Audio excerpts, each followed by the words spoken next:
नमस्कार प्रिय विद्यार्थियों, आज हम यूपी बोर्ड कक्षा 12 हिंदी के काव्य खंड से एक नए शीर्षक सुमित्रा नंदन पंत जी की नौका विहार पढ़ेंगे। यह कविता मानवीकरण अलंकार का सुंदर उदाहरण है।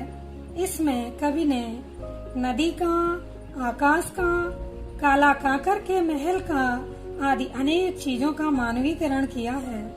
बच्चों, पंत जी को प्रकृति का सुकुमार कवि कहा जाता है। इन्होंने प्रकृति जन्य चीजों का अत्यधिक सुंदर वर्णन किया है।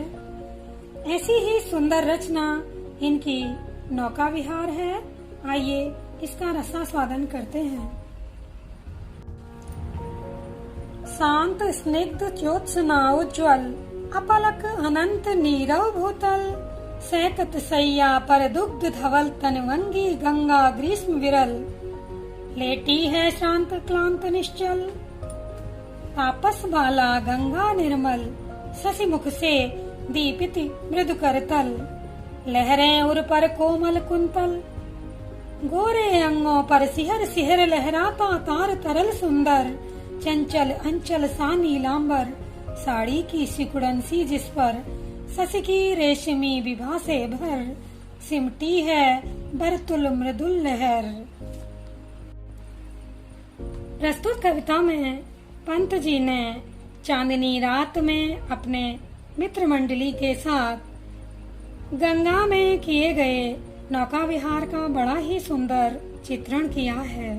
कवि कहते हैं, शांत स्निग्ध ज्योत्सना उज्ज्वल, शांत शांत, स्निग्ध चिकनी या मुलायम, ज्योत्सना चांदनी, उज्ज्वल सफेद, अपलक बिना पलक बंद किए टकटकी बांधे, अनंत आसमान, नीरव निःशब्द भूतल पृथ्वी तल, शांत चिकनी चांदनी चर्चित, निःशब्द भूतल को पृथ्वी तल को आसमान टकटकी बांधे देख रहा था। उस चांदनी रात में शांत चिकनी चांदनी चर्चित, शब्दहीन निःशब्द पृथ्वी तल को आसमान टकटकी बांधे बिना पलक बंद किए देख रहा था।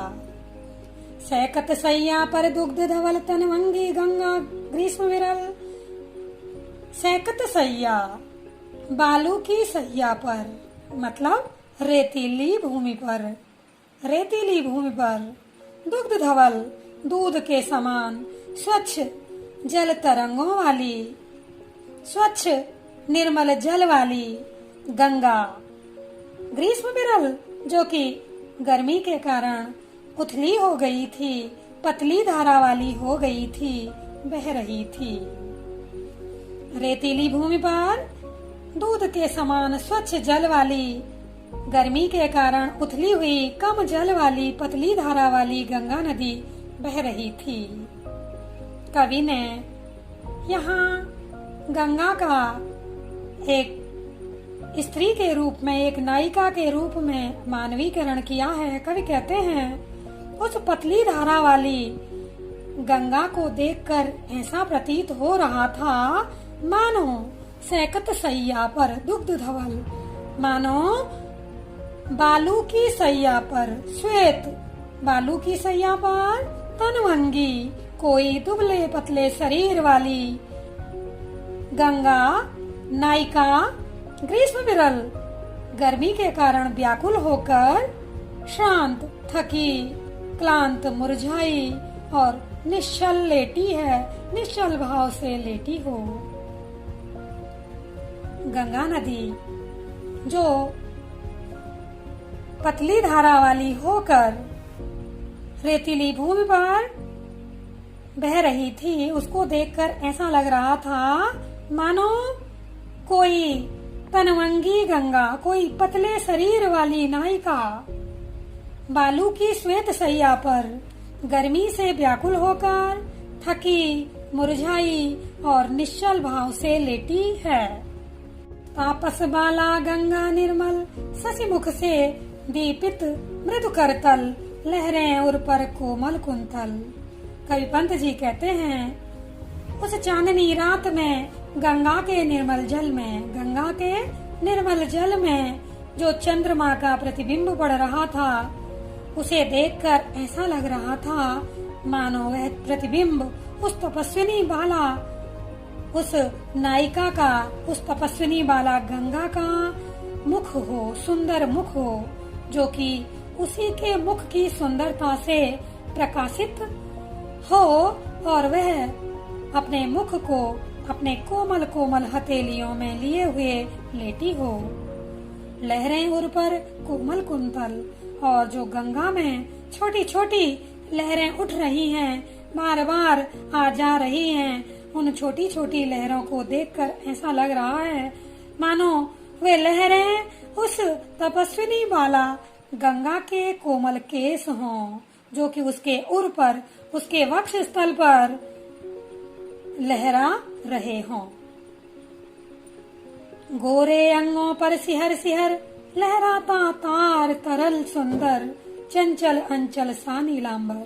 कवि कहते हैं, तार तरल, तारों जड़ा आसमान, सुंदर नीला आसमान, उसकी चंचल प्रतिबिंब जो गंगा के जल में पड़ रहा था। तारों जड़ा सुंदर नीला आसमान जो कि प्रतिबिंबित गंगा के जल में हो रहा था, जिसका प्रतिबिंब गंगा के निर्मल जल में हो रहा था, उस दृश्य को देखकर ऐसा लग रहा था मानो वह नीला अंबर, वह नीला आंचल, तारों जड़ा नीला आंचल, चंचल नीला आंचल उस गंगा रूपी तपस्विनी बाला के गोरे अंगों का स्पर्श पाकर सिहर रहा हो, कांपता हुआ लहरा रहा हो।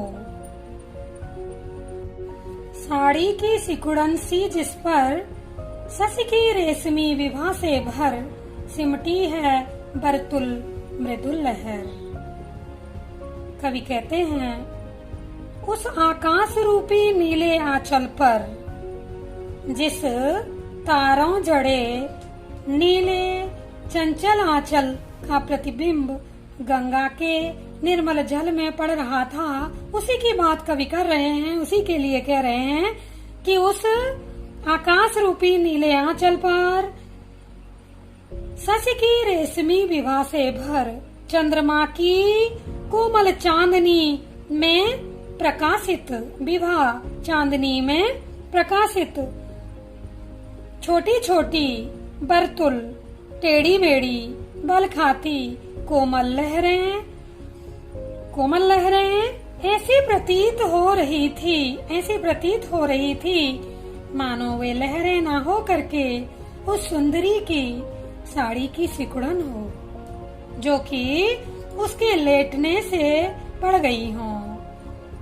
वह गंगा रूपी तपस्विनी वाला लेटी हुई प्रतीत हो रही थी, तो गंगा की ये टेढ़ी मेढ़ी बल खाती कोमल लहरों को देखकर ऐसा लग रहा है, चांदनी चर्चित लहरों को देखकर ऐसा लग रहा है कि ये गंगा की लहरें ना हो करके उस गंगा रूपी तपस्विनी बाला की साड़ी की सलवटें हों, जो कि उसके लेटने से पड़ गई हों। इस पद में कवि ने गंगा का मानवीकरण करके उसे तपस्विनी बाला का रूप दे दिया है। भाषा की दृष्टि से शुद्ध संस्कृत निष्ठ खड़ी बोली प्रयोग की गई है। अलंकारों में मुख्य रूप से मानवीकरण, उपमा, अनुप्रास तथा पुनरुक्ति प्रकाश अलंकारों का समावेश भी कवि ने किया है। रस की दृष्टि से श्रृंगार रस और गुण, माधुर्य गुण प्रयुक्त हुआ है। आइए अगला काव्यांश पढ़ते हैं।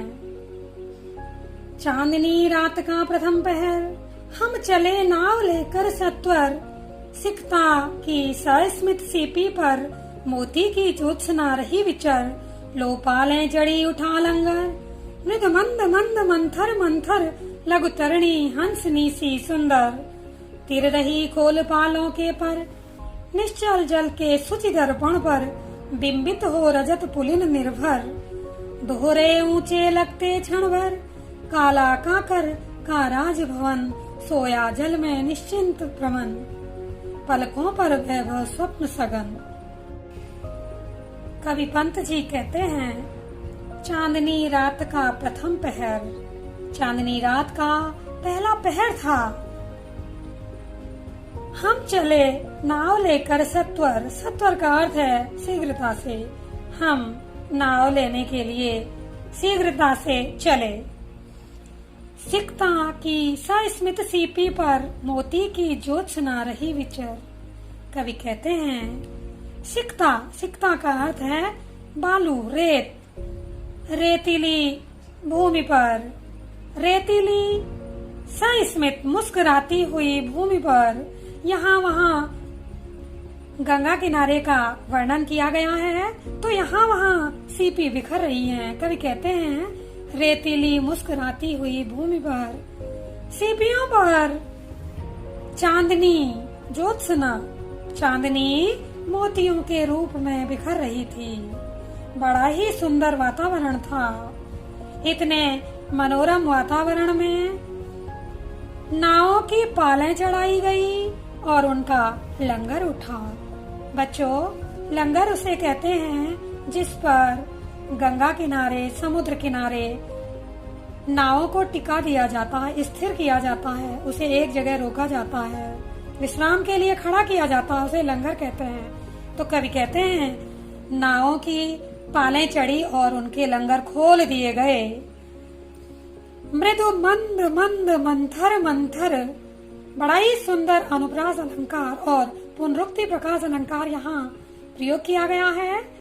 कवि कहते हैं, मृदु मंद मंद मंथर मंथर, लघु तरणी हंसनी सी सुंदर। जब नावों के लंगर खोल दिए गए, तब ये नावें, ये लघु तरणियां, ये छोटी छोटी नौकाएं मंद मंद और मंथर मंथर गति से तैरने लगी। उन्हें देखकर ऐसा लग रहा था मानो गंगा नदी में हंसनी सी सुंदर तिर रही खोल पालों के पर। छोटी छोटी हंसनियां, छोटी छोटी सुंदर सुंदर हंसनियां अपने पाल रूपी परों को खोलकर तैर रही हों, अपने पाल रूपी परों को खोलकर तैर रही हो। कवि पंत जी कहते हैं, निश्चल जल के शुचि दर्पण पर बिंबित हो रजत पुलिन निर्भर। गंगा का जल निश्चल और शुचि, पवित्र था, साफ था, शांत और साफ था, जो कि दर्पण के समान प्रतीत हो रहा था। उस गंगा के जल रूपी दर्पण में रजत पुलिन निर्भर, गंगा के दोनों किनारे, दोनों तट, चांदनी में नहाए हुए दोनों तट प्रतिबिंबित हो रहे थे। इन दोनों तटों की परछाई, प्रतिबिंब गंगा के निर्मल जल में पड़ रही थी। दोहरे ऊंचे लगते क्षण भर, जो कि दोहरे ऊंचे, दुगने ऊंचे और दुगनी सुंदरता को व्यक्त कर रहे थे। गंगा का तट, चांदनी में नहाया तट अत्यधिक सुंदर तो था ही, लेकिन जब ये प्रतिबिंब गंगा के जल में पड़ रहा था, तो कवि कहते हैं, ये दोहरे ऊंचे, दुगने ऊंचे तट दिखाई दे रहे थे और दुगनी ही सुंदरता को व्यक्त कर रहे थे। काला काकर का राजभवन, सोया जल में निश्चिंत प्रमन, पलकों पर वैभव स्वप्न सगन। वहीं गंगा के जल में काला काकर का राजभवन, जो कि गंगा तट पर सुशोभित था, गंगा तट पर बना हुआ था, वह काला काकर का राजभवन, उसका प्रतिबिंब गंगा के निर्मल जल में पड़ रहा था और वह ऐसा लग रहा था मानो वह निश्चिंत होकर के गंगा के जल में सोया हुआ हो और उसकी प्रमन झुकी हुई पलकों पर, उसकी झुकी हुई बंद पलकों पर वह अपने वैभव के स्वप्न देख रहा हो, अपने ऐश्वर्य के, अपने ऐशो आराम के सपने देख रहा हो। इस काव्यांश में प्रकृति के सुकुमार कवि पंत जी ने गंगा तट की शोभा का स्वाभाविक वैज्ञानिक सुंदर चित्रण किया है। दर्पण के आगे की भूमिका उतना ही बड़ा, वैसा ही बिंब दर्पण में बनता है। तब दर्पण में देखने पर वह वस्तु दुगनी बड़ी दिखाई देती है। ठीक वैसा ही गंगा जल में हो रहा था। गंगा तट का बिंब जल में पड़ रहा था। गंगा तट का बिंब जब जल में पड़ रहा था तो वह प्रतिबिंब दुगना परिमाण दे रहा था। दुगने ही सौंदर्य और दुगना ऊंचा दिखाई दे रहा था। भाषा की दृष्टि से संस्कृत निष्ठ खड़ी बोली हिंदी भाषा प्रयुक्त है। अलंकारों में हंसनी सी, उपमा अलंकार, वैभव स्वप्न में रूपक, मृदु मंद मंद मंथर मंथर अनुप्रास अलंकार तथा निश्चल जल के शुचि दर्पण में बिंबित हो रजत पुलिन निर्भर में उत्प्रेक्षा अलंकार प्रयुक्त किया गया है। रस की दृष्टि से शांत रस यहाँ प्रयुक्त है और गुण प्रसाद गुण और शब्द शक्तियों में अविदाशक्त शक्ति कवि ने प्रयुक्त की है। प्रश्नों की दृष्टि से पहले पद्यांश को देखते हैं। इसमें पहला प्रश्न जो कि सभी जगह एक जैसा है, प्रस्तुत पद्यांश किस कविता से अवतरित है, इसके कवि कौन हैं? तो इसका उत्तर होगा प्रस्तुत पद्यांश नौका विहार कविता से अवतरित है। इसके कवि प्रकृति के सुकुमार कवि सुमित्रानंदन पंत जी हैं। दूसरा प्रश्न, प्रस्तुत पद्यांश में कवि ने किसका उल्लेख किया है? इसका उत्तर होगा प्रस्तुत पद्यांश में कवि ने चांदनी रात में किए गए नौका विहार का चित्रण किया है। इसमें कवि ने गंगा की कल्पना का उल्लेख एक नायिका के रूप में किया है। नंबर अगला हो सकता है, प्रस्तुत काव्यांश में कवि ने अपने आसपास कैसे वातावरण का वर्णन किया है? तो इसका उत्तर होगा कवि के अनुसार चारों ओर शांत, तरल एवं उज्जवल चांदनी बिखरी हुई है। आकाश टकटकी बांधे निशब्द पृथ्वी को, भूतल को निहार रहा है। चारों ओर बड़ा ही सुंदर वातावरण है। पतली क्षीण धारा वाली गंगा बालू के बीच रेतीली भूमि पर मंद मंद गति से बह रही है। इस प्रकार अनेकों प्रश्न इन काव्यांशों में बन सकते हैं। बच्चों, इसके लिए हमें इनकी व्याख्या को अच्छे ढंग से समझनी होगी, फिर हम किसी भी प्रश्न का उत्तर दे सकते हैं।